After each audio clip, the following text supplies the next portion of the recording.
Hello, everyone, and welcome to Lise Maitner's Life, but in Roblox. Really quick, before we get started, I want to show you guys my sources.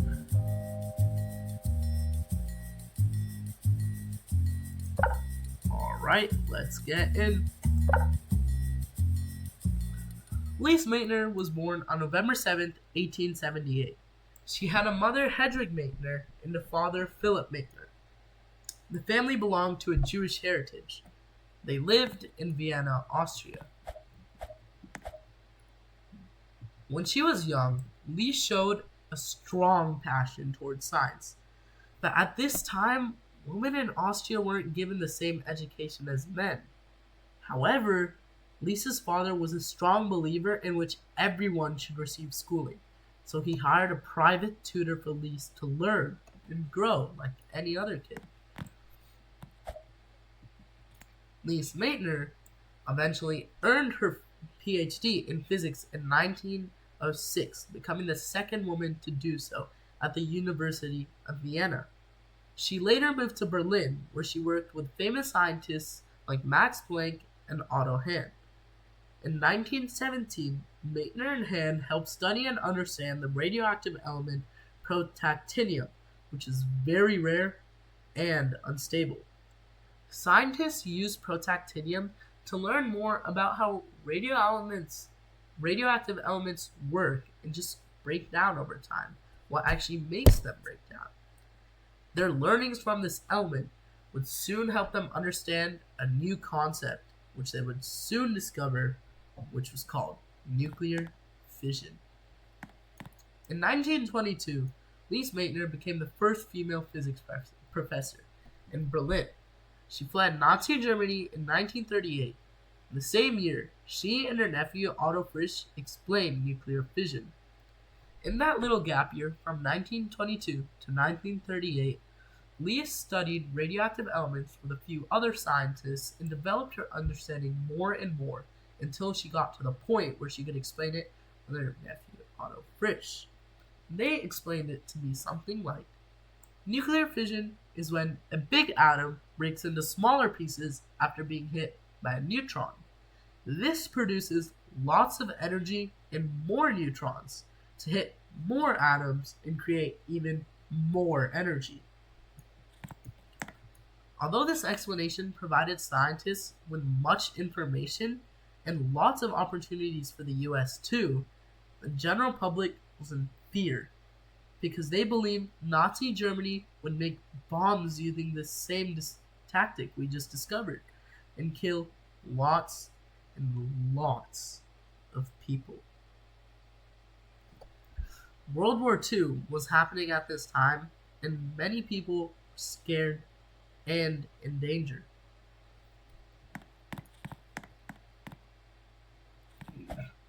Between those years, 1938 and 1939, Otto Hahn and Fritz Strassmann discovered that uranium atoms split into smaller parts during their experiment, just like the protactinium, which would slowly decay.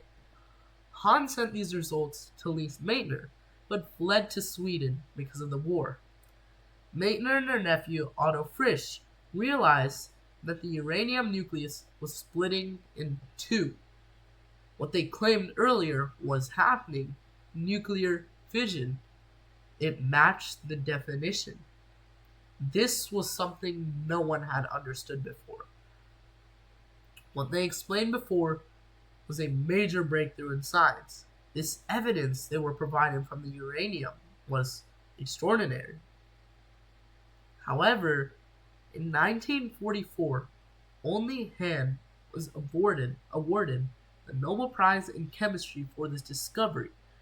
Meitner and Frisch didn't receive credit or recognition, even though they had important contributions.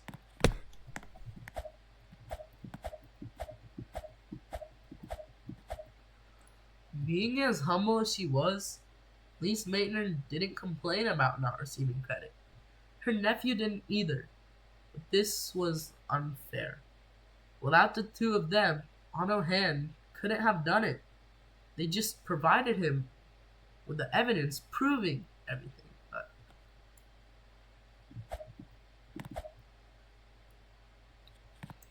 During this time period in about 1942, Lise Meitner was invited to join the US project to build an atomic bomb. This was called the Manhattan Project. Even though she helped discover the basis of what would be building this bomb, nuclear fission, she said no because she didn't want to use science to hurt people. Meitner believed her work should be used for peaceful purposes, not for war or destruction.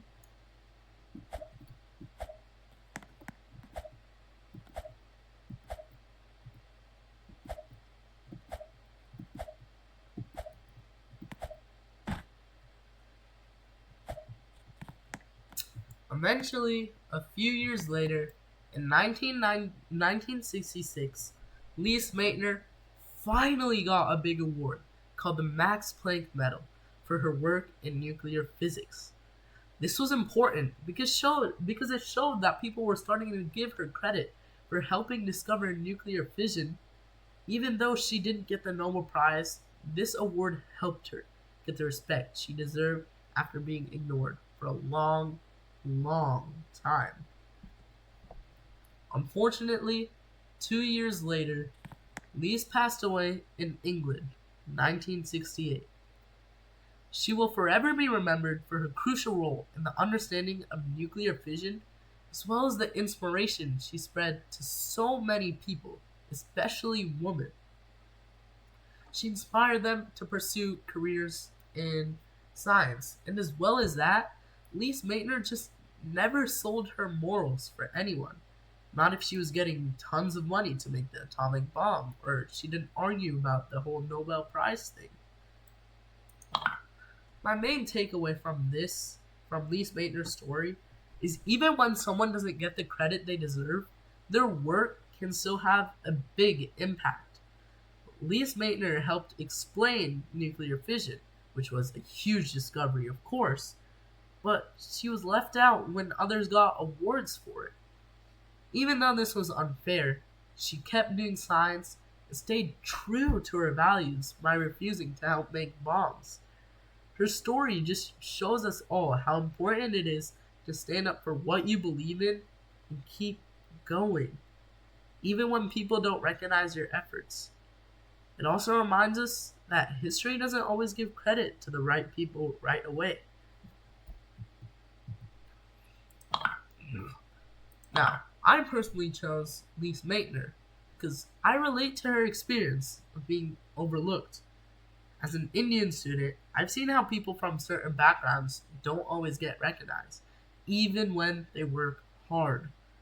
Her story made me think about how important it is to stand up for yourself and keep going even when things feel unfair. It also just reminds me how representation matters in science, and learning about people like her really makes me feel more seen.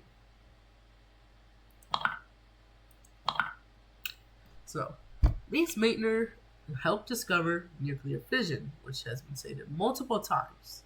And this makes nuclear energy, which can lead to radiation.